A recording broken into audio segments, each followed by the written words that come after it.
think they can change, and they just have to do it one step at a time. Not just change all the dishes. Not overnight. Nothing's going to happen overnight. Yeah. They've got to maybe one dish a week or something. Slowly introduce it into the family, and yes, changes will happen. Hi, welcome back to Circee Health Pod. Today we are excited to have our good friend, Chef Michael Swamy from Cordon Bleu, and I'll let him expand upon all of his wonderful achievements. So get ready as we attempt to take a small bite of his culinary knowledge. See what I did there?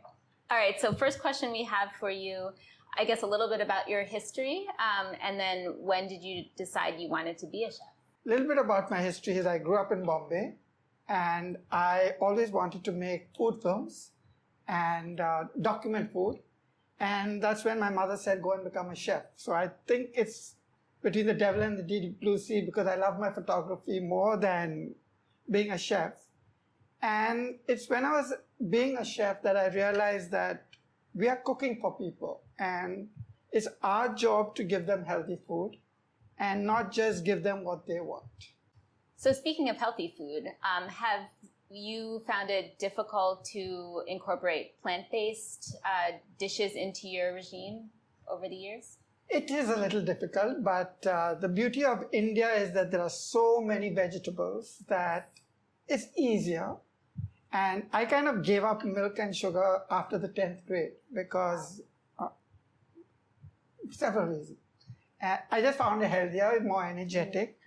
And I think one thing led to the other, despite becoming a pastry chef where everything is about butter and cream. Yes. And so since you've incorporated more plant-based dishes, what do you think has been the best part about making that switch or change?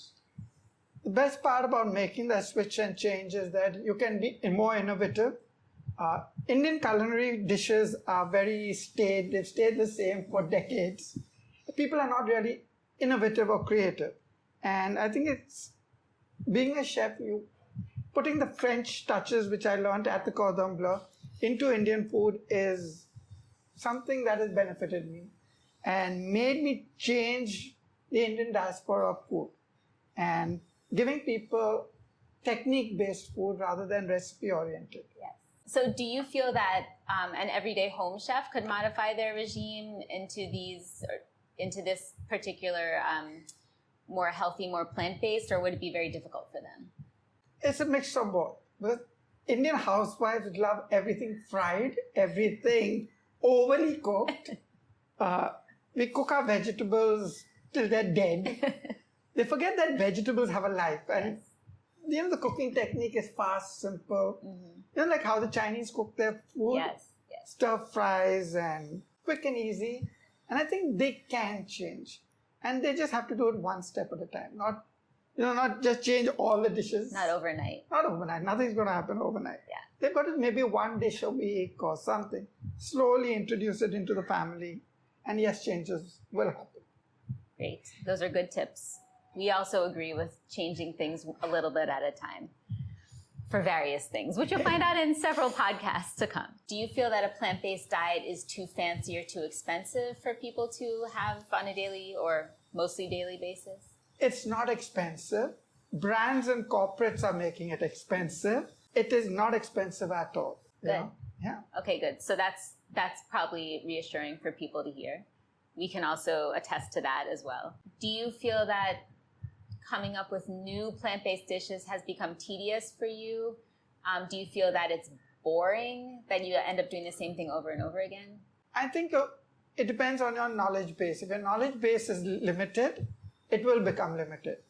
The minute you understand culinary techniques, you can expand it across all the vegetables that are there. Like, when organic came into the market, people forgot that centuries ago, everything was organic. Right. Yes. And so why should organic be expensive?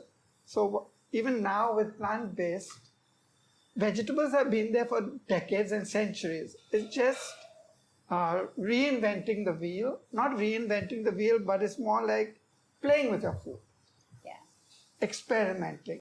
And just going by less oil, staying away from all your animal-based products, and just staying healthy at the same time. Right, like celebrating the plant. Celebrating the plant, absolutely. Do you find now that hopefully more people are incorporating plant-based into their diet, do you see more of your chef colleagues doing the same thing? A few of the chefs are doing that, namely because most chefs are cooking what the client wants. Mm-hmm. They are not cooking their food and giving it to the client. And like when I go to a Michelin star restaurant abroad, you go there to eat the chef's food. And even this Michelin star restaurant in New York, has gone completely vegan. And you go to a restaurant to eat what the chef is offering and honor that. And I think a lot of chefs today, if they change their mindset, they can change the people's mindsets. Yeah, that's a good rule of thumb. What do you feel on the more, culinary side? Why do you think, what is the most important reason why someone should transition to a plant-based diet? Healthy. Animals have a soul. I always say that. Sometimes, like when I was in Kashmir and holding a young baby lamb, it was a different feeling altogether. And you kind of connect with the animal. And then because even today, I cannot kill an animal and then eat it. If it's come from the store, that connect of it being a living animal is gone. And a lot of people, I think once they connect with nature, they automatically convert to a plant-based diet. And you spend a lot of time in nature, right? I do.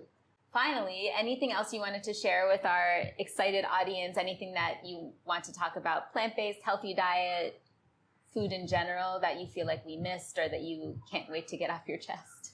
Well, there's so many things that one can talk about a plant-based diet. And it was quite, especially when you guys came to Bombay, I said, why not we all do something? Because it's so much fun doing something different.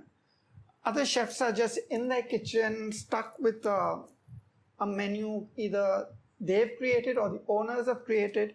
Here you're going out to a wider audience. It's not, you're teaching people. And teaching is something which is, you have fun teaching people and you feel happy.